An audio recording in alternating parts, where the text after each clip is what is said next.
喂，南哥講一講啦，喂，越南人點解咁得閒嘅？係嘛，鑊鑊咧，大家見到咧，全部都咖啡廳坐到滿晒，真係好搞笑。而且你要重點睇清楚，喺咖啡廳坐嘅大多數都係男士嚟嘅喎。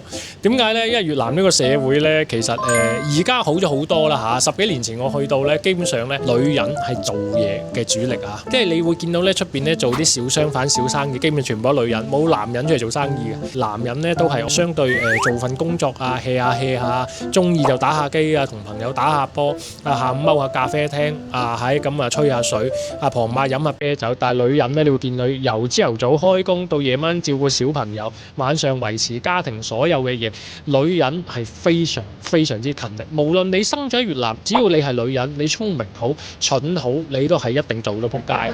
但係男士咧相反啊，係非常之幸福，因為呢個文化咧自古以嚟啦，由越南戰役啦，到佢好多嘅內戰，到佢好多男士嘅稀缺啦，所以個文化咧形成到今時今日。所以如果有機會你揾到個越南老婆咧，呢件事咧你絕對係可喜可賀。